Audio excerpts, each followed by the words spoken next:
আপনি কি কখনো লক্ষ্য করেছেন যে রাতের বেলা যখন আপনি ঘুমিয়ে থাকেন তখন আপনার শীত লাগলে আপনার পাশে রাখা কম্বলটি আপনি অসচেতনভাবেই আপনার গায়ে জড়িয়ে নিতে পারেন? আপনি কি কখনো ভেবে দেখেছেন এটি কিভাবে সম্ভব হয়? এটি এ কারণেই সম্ভব হয় যে আমাদের চেতনা বিভিন্ন স্তরে কাজ করে। এই বিভিন্ন স্তরের চেতনাগুলির মধ্যে কতগুলো সম্পর্কে আমরা সচেতন, আবার কতগুলি আমাদের সচেতনতার বাইরে থেকে যায়। বন্ধুরা, আজকের ভিডিওতে চেতনার এই বিভিন্ন স্তর নিয়ে আলোচনা করব। আশা করছি এই আলোচনার মধ্য দিয়ে আপনাদের কিছু নতুন তথ্য প্রদান করতে পারবো, তাই অনুরোধ করব আলোচনাটি শেষ পর্যন্ত দেখবেন। চলুন তবে দেরি না করে আলোচনাটি শুরু করা যাক। বন্ধুরা, মনোবিদদের মধ্যে চেতনার স্তর নিয়ে মতপার্থক্য রয়েছে। কারো কারো মতে চেতনার 3টি স্তর, কেউ আবার বলেছেন যে চেতনার 4টি স্তর, কেউ কেউ আবার চেতনার 16টি স্তরের কথা বলেছে। বন্ধুরা, আমরা যদি বিভিন্ন মনোবিদ দার্শনিকদের উল্লেখিত এই স্তরগুলি নিয়ে আলোচনা করতে শুরু করি তবে আলোচনাটি তথ্যের ভারে ভারাক্রান্ত হবে। তাই এই আলোচনায় আমরা সেই স্তরগুলি নিয়ে আলোচনা করতে যাব না, বরং আমরা আলোচনাটিকে যথাসম্ভব সংক্ষিপ্ত ও সহজে বোঝা যায় এমনভাবে করার চেষ্টা করব। এই আলোচনায় আমরা চেতনার মূল স্তরগুলিকে অনুধাবন করার চেষ্টা করব। এক্ষেত্রে আমরা চেতনাকে 3টি ভাগে ভাগ করে আলোচনা করব। এই 3টি ভাগ হলো চেতন স্তর, অবচেতন স্তর এবং অচেতন স্তর। প্রসঙ্গত এখানে বিশেষভাবে মনে রাখা দরকার যে অর্ধচেতন বা অচেতন এই ধারণাটি আপেক্ষিক, অর্থাৎ আক্ষরিক অর্থেই চেতনা অর্ধচেতন বা অচেতনভাবে কাজ করে না। অর্ধচেতন বা অচেতন আমাদের চেতনার তুলনায় অর্ধচেতন বা অচেতন, কিন্তু বাস্তবিক ক্ষেত্রে চেতনা অর্ধচেতন বা অচেতন নয়। বস্তুত পক্ষে যেটাকে আমরা অর্ধ সচেতন বা অচেতন বলছি তা আমাদের সচেতন চেতনার থেকে অনেক বেশি সচেতন, অনেক বেশি গভীর। আমরা অল্প পরেই এ বিষয়টি বুঝতে পারব। তো চলুন এবার একে একে চেতনার বিভিন্ন স্তরগুলিকে বোঝার চেষ্টা করি। প্রথমে আমরা চেতনার চেতন স্তর নিয়ে আলোচনা করব।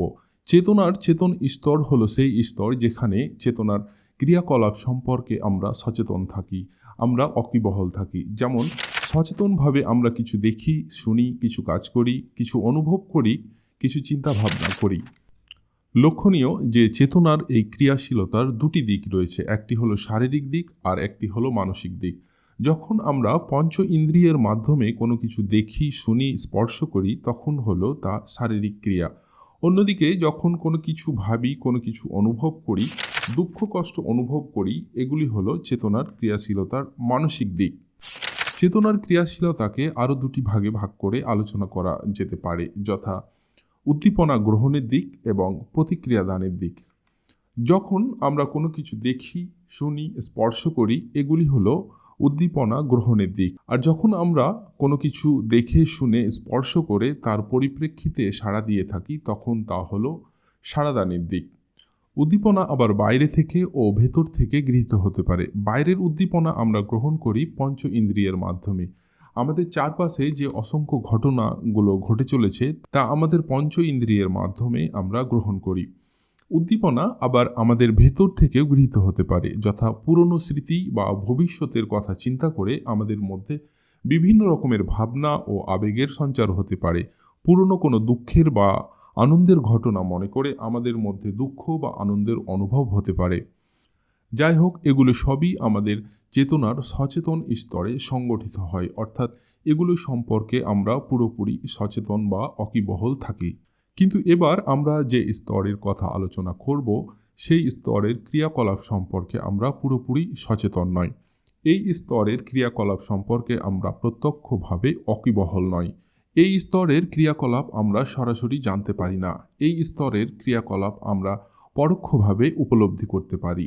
যেমনটা শুরুতে উল্লেখ করা হয়েছে যে আমরা ঘুমন্ত অবস্থায় শীত অনুভব করতে পারি এবং তার মোকাবিলার প্রক্রিয়া করতে পারি।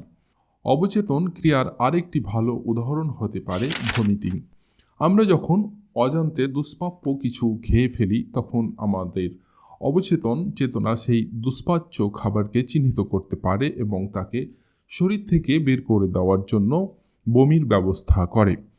চেতনার এই স্তরের ক্রিয়া প্রতিক্রিয়াকেও শারীরিক ও মানসিক এই 2 ভাগে ভাগ করা যেতে পারে।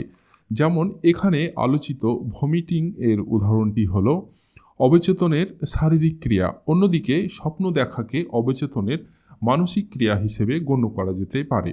অবচেতন ক্রিয়ার ক্ষেত্রে উদ্দীপনা ভেতর ও বাহির থেকে গৃহীত হতে পারে। ঘুমন্ত অবস্থায় শীতের অনুভূতি হলো বাইরে থেকে গৃহীত উদ্দীপনা। অন্যদিকে বিভিন্ন ধরনের বংশগত মানসিক রোগের উদ্দীপনা গৃহীত হয় ভেতর থেকে। সূচিবাই বা ফোবিয়া একটা বংশগত মানসিক রোগ। এই রোগের কারণ বংশ পরম্পরায় এক প্রজন্ম থেকে আরেক প্রজন্মে সঞ্চারিত হয়। প্রসঙ্গত এ ধরনের মানসিক রোগের কারণ হলো ভুল তথ্য আমাদের মনের গভীরে থেকে যাওয়া। যেমন ডাস্টফোবিয়ার ক্ষেত্রে ধুলোবালি আমাদের জন্য মারাত্মক ক্ষতিকর, এই তথ্য আমাদের মনের গভীরে থেকে গেলে তা থেকে এই ধরনের মানসিক সমস্যার উদ্ভব হয়। চেতনার তৃতীয় স্তরের আলোচনা শুরু করার আগে এখানে একটি বিষয় আপনাদের বিশেষভাবে উল্লেখ করতে চাইব যে চেতনার ক্রিয়াশীলতা, বিশেষ করে প্রতিক্রিয়া দানের বিষয়টি আমাদের স্মৃতির উপর নির্ভর করে। যেমন বাঘ দেখলে আমাদের কি করতে হবে, আকাশে মেঘ দেখলে কি করতে হবে তা আমাদের স্মৃতির মধ্যে লেখা আছে। বাঘ দেখলে আমরা পলায়ন করি, আকাশে মেঘ দেখলে আমরা নিরাপদ আশ্রয় খুঁজে নিই, কারণ আমাদের স্মৃতিতে লেখা রয়েছে যদি আমরা এগুলি না করি তাহলে আমাদের ক্ষতি হবে। অর্থাৎ আমাদের স্মৃতি আমাদের চেতনার ক্রিয়াশীলতাকে নির্ধারিত করে। তবে এটা একপাক্ষিক নয়, অর্থাৎ শুধু স্মৃতি চেতনার ক্রিয়াশীলতাকে নির্ধারণ করে না, চেতনাও স্মৃতির গড়ে ওঠাকে নির্ধারণ করে। চেতন ও অবচেতনে যে অভিজ্ঞতা আমাদের হয় তার সব কিছুই আমাদের মধ্যে স্মৃতি হিসেবে সঞ্চিত হয় না। স্মৃতির সঞ্চয় অনেক ঝাড়াই বাছাই প্রক্রিয়ার মধ্য দিয়ে সম্পূর্ণ হয়।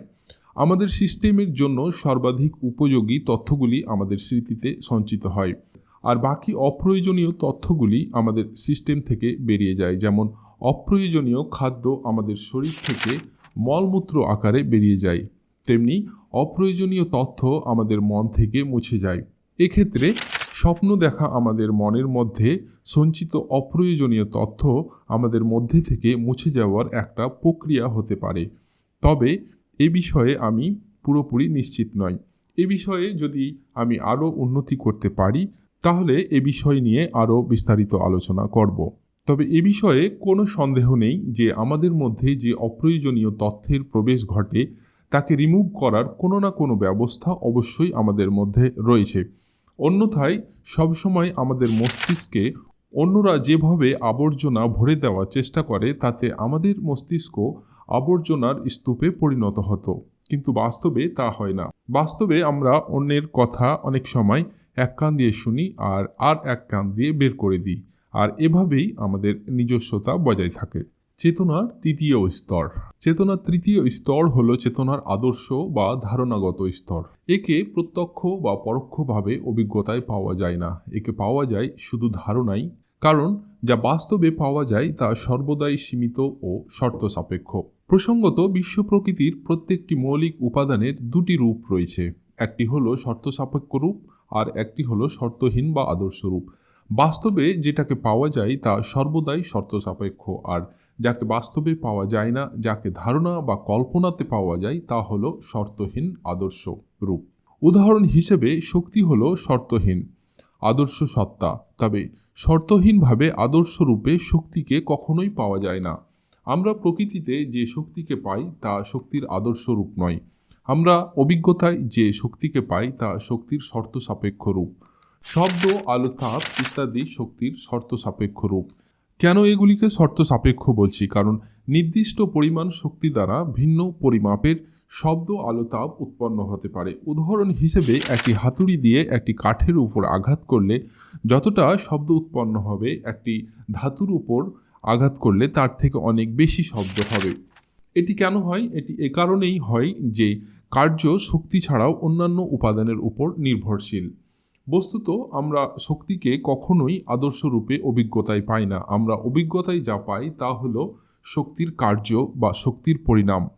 শব্দ, আলো, তাপ এগুলি হলো শক্তির কার্য, আর কার্য সর্বদাই শর্ত সাপেক্ষ। অনুরূপভাবে দেহমনে উপলব্ধ চেতনা হলো শর্ত সাপেক্ষ। দেহমনে উপলব্ধ চেতনা খণ্ড ও আংশিক। দেহমনের মধ্য দিয়ে চেতনার সীমিত অংশকেই পাওয়া যায়। দেহমন স্পটলাইটের মতো কাজ করে। স্পটলাইট যেমন একটা বৃহৎ অবজেক্টের নির্দিষ্ট অংশকে দৃশ্যমান করে তোলে, তেমনি দেহমন চেতনার নির্দিষ্ট অংশকেই অ্যাভেলেবেল করে তোলে। তবে মনে রাখতে হবে, চেতনা সর্বদাই অখণ্ড অবস্থাতেই রয়েছে। তবে সেই অখণ্ড চেতনাকে অখণ্ড রূপে পাওয়ার কোনো উপায় নেই। অসীম চেতনার অসীম রূপে মূর্ত হওয়ার কোনো উপায় নেই। অসীমের সীমাবদ্ধতা এখানেই। তাই তো অসীম সত্তা অসীম রূপে আমাদের সামনে এসে উপস্থিত হতে পারে না। তাই তো পরমাত্মা আমাদের সামনে এসে উপস্থিত হতে পারে না। তাহলে অসীম সত্তা আছে এই বোধ আমাদের মধ্যে কিভাবে গড়ে ওঠে? অসীম চেতনার অনুভব উপলব্ধি দুটি উপায়ে হতে পারে। একটি হলো বৌদ্ধিক উপায়ে, আর একটি হলো অভিজ্ঞতার মাধ্যমে। বুদ্ধির উপায়, আমরা আমাদের বুদ্ধির সাহায্যে বুঝতে পারি যে চেতনা জড়বস্তু থেকে প্রকৃতগতভাবে ভিন্ন এবং মানের দিক থেকে উচ্চতর। চেতনার মধ্যে এমন কতগুলি গুণ রয়েছে যা জড়বস্তুর মধ্যে নেই। যেমন চেতনার মধ্যে আমিত্ববোধ রয়েছে, চেতনার মধ্যে উত্তেজনায় সাড়া দেওয়ার ক্ষমতা রয়েছে, চেতনা বংশ বিস্তার করতে পারে। এখন স্বাভাবিকভাবেই আমাদের মনে প্রশ্ন জাগে যে অপেক্ষাকৃত অনুন্নত জড়বস্তু থেকে উন্নত চেতনার আবির্ভাব কিভাবে হতে পারে, বা প্রকৃতিতে একদা যা ছিল না তার আবির্ভাব কিভাবে হতে পারে। এইসব ভাবনা থেকে আমাদের মধ্যে এই উপলব্ধি গড়ে ওঠে যে চেতনা প্রকৃতির একটি মৌলিক উপাদান এবং এটি অন্যান্য উপাদানের সমসাময়িক। অর্থাৎ চেতনা জড়বস্তুর পরে নয় বা আগে নয়। তবে বিশেষ কারণে এটি কখনো মূর্ত হয়ে ওঠে, আবার বিশেষ কারণে এটি বিমূর্ত হয়ে পড়তে পারে। বিশেষ কারণে এটি পর্যবেক্ষণযোগ্য হয়ে উঠতে পারে, আবার বিশেষ কারণে এটি অপর্যবেক্ষণযোগ্য হয়ে উঠতে পারে। দেহমনের মাধ্যমে এটি পর্যবেক্ষণযোগ্য হয়ে ওঠে, আবার দেহমনের অবসানের কারণে এটি অপর্যবেক্ষণযোগ্য হয়ে ওঠে। এখানে একটা কথা বিশেষভাবে উল্লেখ করা প্রয়োজন যে দেহমনের মাধ্যমে চেতনার পূর্ণরূপে পাওয়া যায় না। কথা বলার কারণ কি? কারণটা খুব সহজ। দেখুন, চেতনা উদ্ভিদ, জীবজন্তু, মানুষ সবার মধ্যে বিদ্যমান, কিন্তু সবার মধ্যে সমপরিমাণে বিদ্যমান নয়। কেন কি সবার দেহমন সমান পরিমাণে বিকশিত নয়। যার দেহমন যত বিকশিত তার মধ্যে চেতনার অ্যাভেলেবিলিটি তত বেশি। অবশ্যই চেতনা মানুষের মধ্যে বেশি পরিমাণে অ্যাভেলেবেল, কারণ মানুষের দেহমন অন্যান্য জীবজন্তুর তুলনায় অনেক বেশি বিকশিত। এখানে বোঝার বিষয় হলো যে চেতনার মধ্যে অব্যক্ত রূপে অসীম সম্ভাবনা রয়েছে বলেই তা দেহমনের ক্রমবিকাশের মধ্য দিয়ে ক্রমান্বয়ে বিকশিত রূপে প্রকাশিত হতে পারছে। প্রসঙ্গত আমার অনুমান সুদূর ভবিষ্যতে জীবের মধ্যে পঞ্চ ইন্দ্রিয়ের জায়গায় অতিরিক্ত আরও কিছু ইন্দ্রিয়ের বিকাশ ঘটবে এবং তখন জগৎ সম্পর্কে মানুষের অভিজ্ঞতা আজকের মানুষের তুলনায় অনেকটাই ভিন্ন হবে। সুতরাং জড়ের থেকে চেতনার ভিন্নতা, জীবের মধ্যে চেতনার মাত্রাগত ভিন্নতা এবং চেতনার ধারাবাহিক বিকাশ দেখে আমাদের মনে এই উপলব্ধি গড়ে ওঠে যে প্রকৃতিতে এক অসীম সম্ভাবনাময় চেতনার অস্তিত্ব রয়েছে।